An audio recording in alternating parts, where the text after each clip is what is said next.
¿Cómo andan? ¿Cómo están? El tema del huachicol, verdades, mentiras, vínculos, pasados, presentes. Vamos a escudriñar definitivamente en la muerte de los marinos que se ha dado en los últimos tiempos, en los últimos años. Vamos a hablar de lo que es el interés alrededor del tema del huachicol dentro y fuera de dicha dependencia y sobre todo cómo se ha venido gestando a través de los años toda una estructura criminal que no partió obviamente del 2018 a la fecha, sino que tiene bastantes años atrás y que hoy está jugando un papel determinante y de las razones, los porqués también, que según uno esperaría o pensaría de las decisiones que ha venido tomando el gobierno de la doctora Claudia Sheinbaum. Todo esto porque hay mucha desinformación y hay mucha manipulación de la información. Yo de entrada los invito a ver una entrevista que está en el otro canal, no se la pierdan con Ana Lilia Pérez. ¿Qué forma Ana Lilia Pérez de explicar, ¿no? Todo el entramado del huachicol? O sea, le sabe bastante a Ana Lilia. Lean el libro El Cártel Negro, de verdad que es un libro que hoy está más vigente que nunca, que te habla de cómo el crimen organizado se fue apoderando de Pemex y desde cuándo vienen todos estos asuntos, cambiándoles el nombre, escondiéndolos en la prensa corporativa, haciéndose como el tío Lolo, cuándo viene la integración de los empresarios, de la mano también de una manipulación informativa.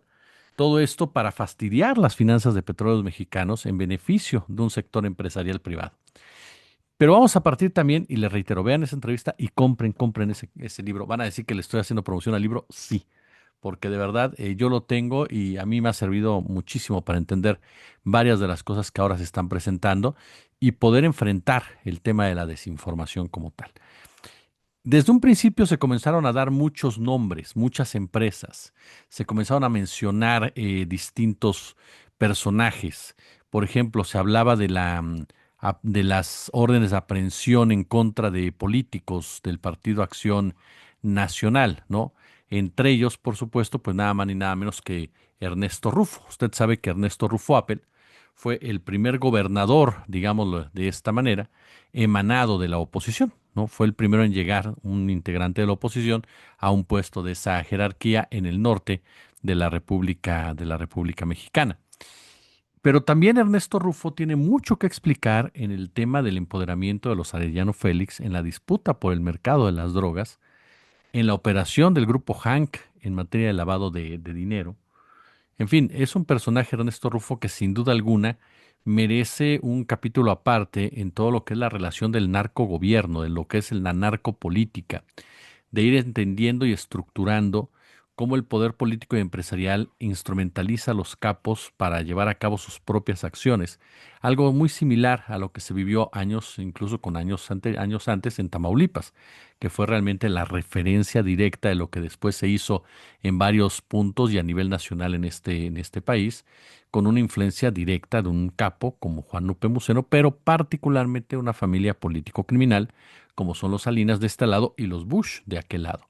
Ambas familias vinculadas al petróleo, no perdamos de vista esto, al petróleo y también al crimen organizado y a las agencias de inteligencia, así como también al Tratado de Libre Comercio de América del Norte. El camino es muy particular cuando hablamos de esos temas.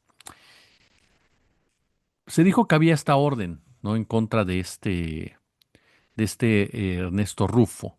Hoy por la mañana estuvieron en la mañanera Omar García Harfuch, Hertz Manero, en fin, el Gabinete de Seguridad. Y durante esta conferencia se le preguntó a Omar García Harfuch sobre una orden de aprehensión en contra de Ernesto Rufo y en contra de Gerardo Novelo, este último ex senador. Esta declaración surge en respuesta a señalamientos previos de la actual gobernadora, es decir, no cree usted que fue la prensa, no cree usted que fue algún periodista o una periodista que se animaron a soltar la nota, no, no, no. Es una declaración de la gobernadora de Baja California, Marina del Pilar, quien afirmó que ambos estaban bajo investigación por su presunta vinculación con un caso de robo de combustible.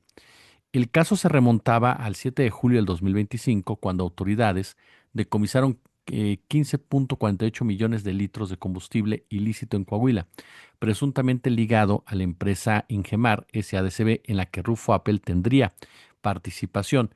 La gobernadora entonces había declarado que existía una investigación en curso en contra del exmandatario y en contra de Novel Osuna, sugiriendo que estaban involucrados en actividades ilícitas relacionadas con el huachicol fiscal. Obviamente que esto generó muchas controversias, mucha polémica, acusaciones de politización del caso y demás. Bueno, García Harfuch, cuando se para frente al micrófono, le preguntan al respecto, afirmó, al momento, ninguna de las dos personas que usted menciona cuenta con orden de aprehensión, ninguno de los dos. Enfatizó que las investigaciones en curso no han derivado en órdenes de captura contra los mencionados. Por su parte, Rufo Appel ha rechazado las acusaciones en su contra, asegurando que no ha sido notificado por ninguna autoridad judicial.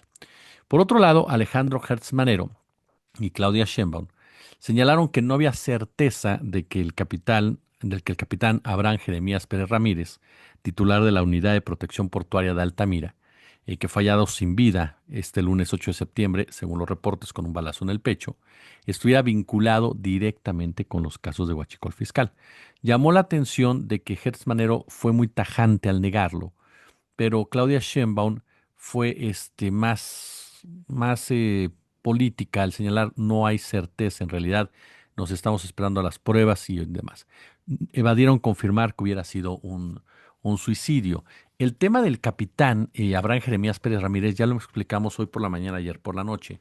¿Por qué es importante? Porque este puesto de Unidad de Protección Portuaria de Altamira no es cualquier puesto, es un puesto que juega en gran medida en la movilización precisamente de los hidrocarburos y de la forma en la cual pueden introducirse combustibles haciéndose pasar por gasolina, ¿no? U otro tipo de químicos y demás haciéndose pasar por gasolina.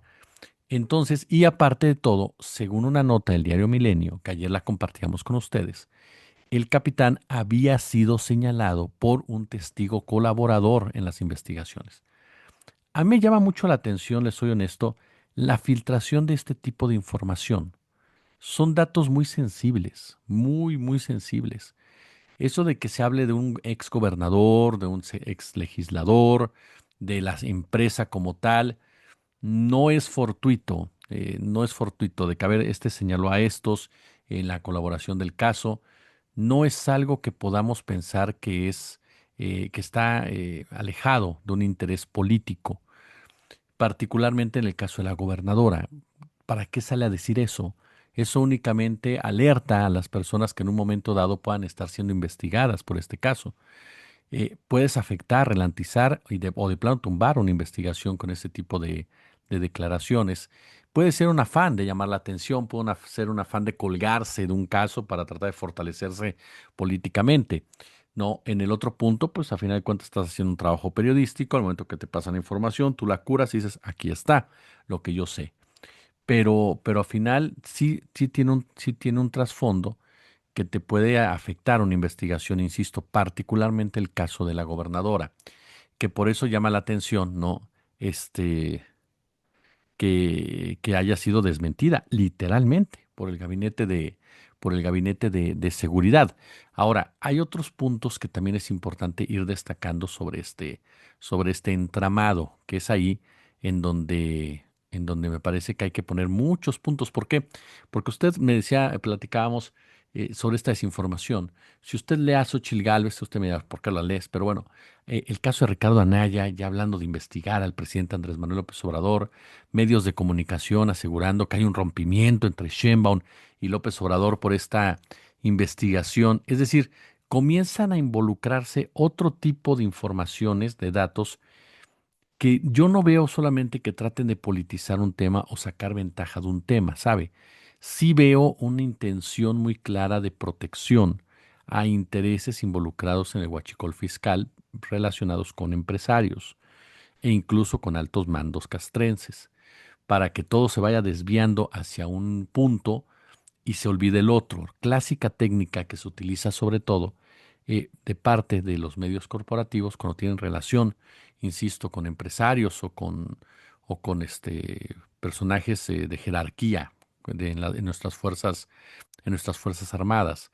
Entonces, ese punto por eso es tan importante ir dilucidando a ver qué es lo que está pasando. Es cierto, y eso hay que decirlo claramente, que ha habido varias muertes de marinos, ajá, involucrados de una forma o de otra con el tema del huachicol fiscal. No de ahora, desde hace ya algún tiempo. Incluso se recuerda perfectamente lo que pasó con uno de estos integrantes de la Marina, que apareció muerto, ¿no? Apareció muerto, eh, y que había sido uno de los que se había atrevido a hablar precisamente del vínculo de la Marina con el huachicol fiscal. Una investigación que quedó, por lo menos públicamente, ¿no? Públicamente quedó ahí, tal cual, ¿no? No se investigó de más, pues, insisto, públicamente, no se llegó al fondo precisamente de las mismas. Hay un dato en mayo del 2024, un alto funcionario de la Agencia Nacional de Aduanas, Carlos Narváez, fue asesinado en la Ciudad de México, por ejemplo, es otro de los puntos que también se ha mencionado. A finales de mayo del 2023 y a solo 2 semanas de dejar un puesto en el área de comercio exterior de la aduana de Matamoros para asumir el cargo de subdirector de operación aduanera en Manzanillo, hombres armados sacaron a Sergio Manuel Martínez Covarrubias de un restaurante, ¿no? Y fue encontrado muerto, por ejemplo. Entonces, sí ha habido ya varios casos de marinos, ¿no? De marinos muertos relacionados directa o indirectamente con el huachicol fiscal. El último caso se da ahora con el capitán Ángel Zúñiga, encargado del puerto de Manzanillo en el estado de Colima, que murió durante un accidente, o lo que se presume un accidente, en una práctica de tiro real que se realizaba en Puerto Peñasco, Sonora. La dependencia emitió un breve comunicado a través precisamente de sus redes sociales en el que lamenta la muerte del capitán y se solidariza con su familia. Una noticia que tiene lugar, insisto, un día después de que la misma Semar pues diera a conocer el hallazgo del cuerpo sin vida en Tamaulipas de Abraham Jeremías Pérez Ramírez, este capitán de navío, acusado de recibir sobornos por la red de contrabando de combustible que ha sido desmantelada este fin de semana y que registra hasta ahora por lo menos 14 detenidos y un par de órdenes de aprehensión pendientes. Este punto es clave, clave. Pero vayámonos un poquito más atrás, si ustedes me lo permiten. ¿Por qué? Porque cuando hablamos de huachicol fiscal, no podemos quedarnos solo con la evasión de impuestos en aduanas o con el contrabando de combustible. La periodista Ana Lilia Pérez ha documentado en su libro El Cártel Negro que estamos frente a un sistema, es un sistema criminal estructurado, con ramificaciones políticas, empresariales, militares, que lleva décadas, décadas gestándose en torno a petróleos mexicanos. Ana Lilia muestra cómo desde los años 80 y 90, y con especial fuerza en el 2000, Pemex se convierte en un botín de poder para políticos, para empresarios nacionales, extranjeros, así como para grupos criminales. Pemex no era solo una empresa petrolera, era una caja chica del sistema político mexicano, con contratos inflados, sobornos, fugas constantes de combustible. Y los sindicatos, en complicidad con directivos, se volvieron piezas claves en la venta ilegal de gasolina, de diésel. Incluso antes del boom mediático del huachicol físico, ya existía el contrabando fiscal y aduanal de combustibles. Y ese punto es muy importante porque nos lo explicaba Ana Lilia también en entrevista. Se le llamaba contrabando, ¿no? Como tal, desviando la gravedad del problema en la narrativa. El huachicol no nació con las ordeñas de ductos, tiene raíces en una corrupción institucionalizada al interior y alrededor de petróleos mexicanos desde los años 80, 90 y 2000. La llamada reforma energética del 2013, que prometía modernizar el sector, abrirlo a la inversión privada y combatir la corrupción, fue todo lo contrario en realidad. Fue todo lo contrario. Ajá. Fragmentó la cadena de control de los hidrocarburos. Pemex dejó de ser monopolio y entraron decenas de empresas privadas a importar y comercializar combustible. Esa apertura que hizo, bueno, como bien nos decía Ana Lilia, facilitó la triangulación, en pocas palabras, esta triangulación, ¿no? De compañías fachada que podían importar gasolina, declarar que eran químicos o solventes y evadir impuestos con total facilidad. ¿Usted cree que Peña Nieto no supo lo que hacía con esa reforma o quienes le elaboraron? El SAT y la Secretaría de Energía carecían de capacidad real de supervisar. Esa es la verdad. la avalancha de nuevos actores se los comió totalmente. La reforma no cerró las grietas, sino que las multiplicó, las profundizó completamente. Y perdón, en lo personal, no creo que no hayan sabido lo que estaban provocando. Lo que vemos hoy como huachicol fiscal es en realidad la versión de cuello blanco de lo que antes se hacía perforando ductos. Pero en vez de campesinos ordeñando tubos, ahora vemos empresarios, contadores, funcionarios manipulando facturas, pedimentos aduanales. Y las mafias del huachicol ya no son solo bandas locales, ni mucho menos. Estamos hablando de empresarios y políticos, de cárteles de empresarios políticos y altos mandos. La reforma energética les dio legalidad aparente, ajá, un marco en el cual disfrazaron totalmente sus operaciones. Incluso mi querida Ana Lilia diría que lo que Peña Nieto vendió como apertura fue en realidad la institucionalización del saqueo.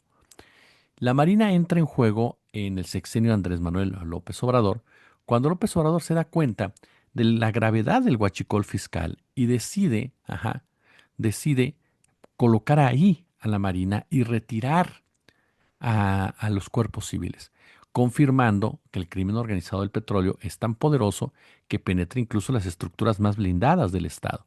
Y eso es lo que estamos viendo ahorita.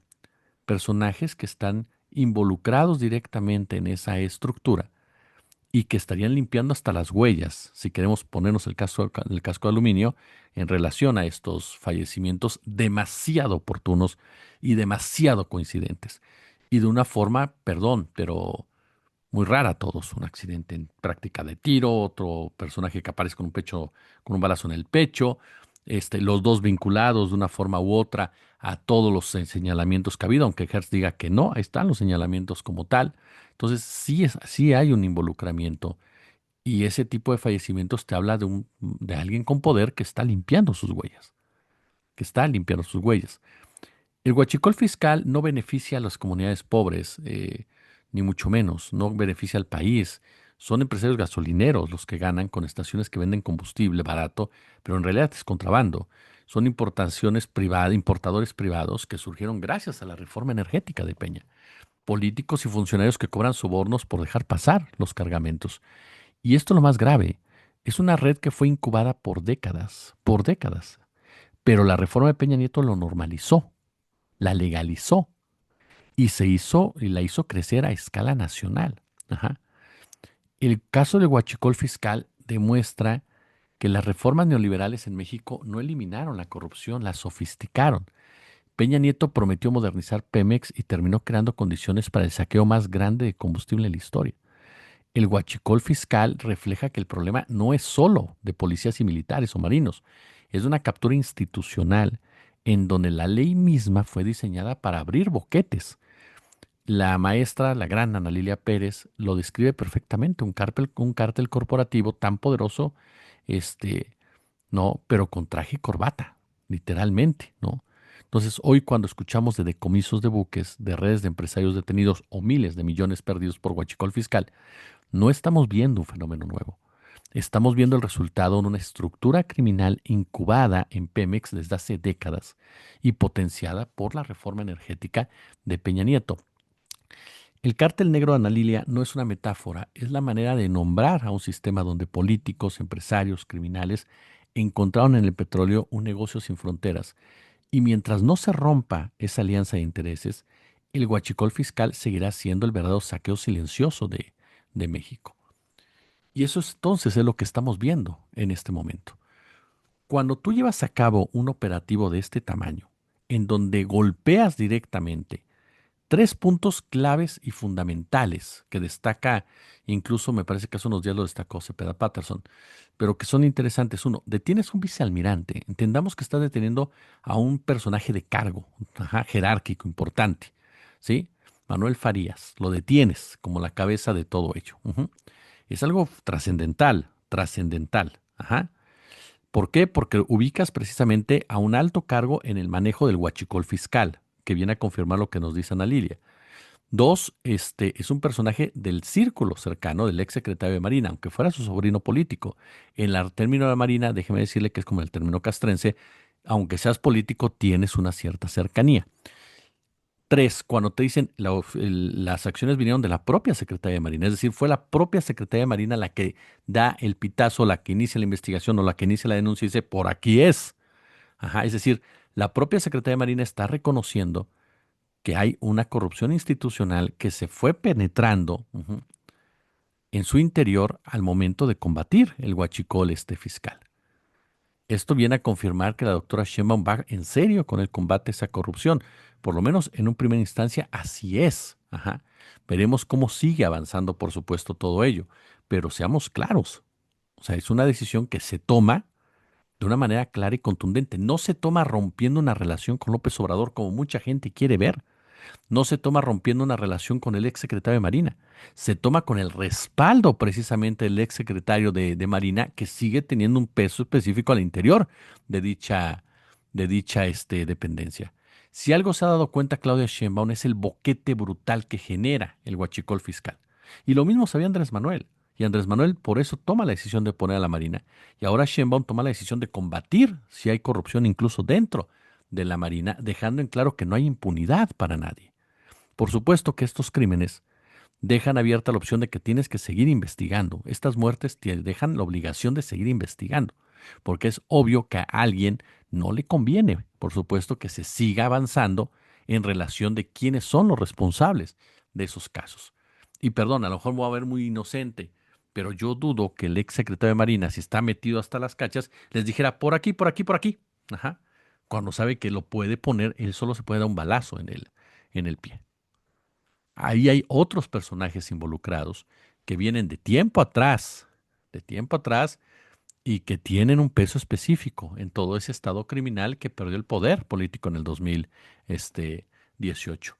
De ahí precisamente que cuando viene este absurdo de que se tiene que investigar al presidente López Obrador, de que si este es el caso García Luna de la 4T, todo es García Luna. ¿Por qué? Porque lo que intentan es desviar la atención literalmente y es querer equiparar situaciones para tener una legitimidad en su discurso. Hay una diferencia sustancial que ningún integrante del PAN, del PRI e incluso los anti 4T han tomado en cuenta. La investigación parte de la propia 4T. Esa es la gran diferencia. La investigación contra García Luna no partió del PAN. No fue Felipe Calderón quien decidió investigar a este Genaro García Luna. Todo lo contrario, lo defendieron hasta el final. O ya se les olvidaron los tweets, posteos y declaraciones de Anaya, de Calderón, de Margarita Zavala, de Javier Lozano, defendiendo hasta el final, incluso más a Genaro García Luna.